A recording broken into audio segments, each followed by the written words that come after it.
బడులల్లో మన ఊరు మనబడి అనేటువంటి కార్యక్రమానికి ఇప్పటికీ 360 కోట్లు ఇవ్వాలి. ఎగ్జాంపుల్ నా విలేజ్దే చెప్తున్నాను. వాడు సగం పని చేసి పెట్టాడు, పిల్లలంతా చెట్ల కింద కూర్చుంటున్నారు. చలికాలం వేడ కూర్చోవాలి చెప్పండి. నేను నా విలేజ్ విషయం ఇప్పటికి 1 ఇయర్ నుంచి చెప్తా ఉన్నాను. ఇక్కడ ప్రిన్సిపల్ సెక్రటరీ యోగితారాణి గారు కూడా ఉన్నారు. వారికి పర్సనల్ లెటర్ రాసినాను, డిప్యూటీ సీఎం గారికి చెప్పినాను, సీఎం గారికి చెప్పినాను. మీరు ఇంత పేమెంట్ చేస్తున్నారు, 360 కోట్లు మన ఊరు మనబడి చేసడం ఒక భాగం.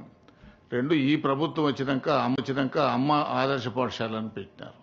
దాన్ని మీరు ఏం చేసినారు, మైనింగ్ సెస్కు అటాచ్ చేసినారు. ఆ మైనింగ్ సెస్ వచ్చిన దగ్గరనైతేనే కొంత పేమెంట్లు ఇస్తున్నారు, లేని దగ్గర అవి కూడా ఆగిపోయినటువంటి పరిస్థితులు. కాబట్టి దీని మీద మనం ఫస్ట్ వాడు కూర్చునేదానికి రూము అవన్నీ ఉన్న వసతులు ఉంటే తర్వాత ఇప్పటికే మనకు గవర్నమెంట్ స్కూళ్లలో డ్రాప్ అవుట్స్ ఎక్కువైపోయినాయి.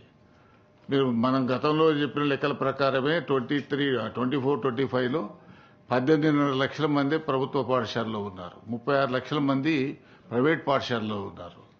ఈ సంవత్సరం 3 లక్షల మంది చేర్చినామని చెప్పినారు, కానీ అది ఉత్తదే. 30,000 మంది కూడా కొత్తగా చేర్చుకోలేదు, లెక్కలు మాత్రం పంపిస్తున్నారు. దయచేసి ఈ మన ఊరు మనబడికి సంబంధించిన పేమెంట్స్ ఇవ్వండి. చిన్న చిన్న కాంట్రాక్టర్లు, ఎందుకనంటే విద్యా కమిటీ చైర్మన్ వాడు 3 ఏళ్ల కింద అప్పు తెచ్చి కడితే, మీకు చెప్తున్నాను, మా ఊరిలో 19 లక్షలు 20 లక్షలు బాకీ.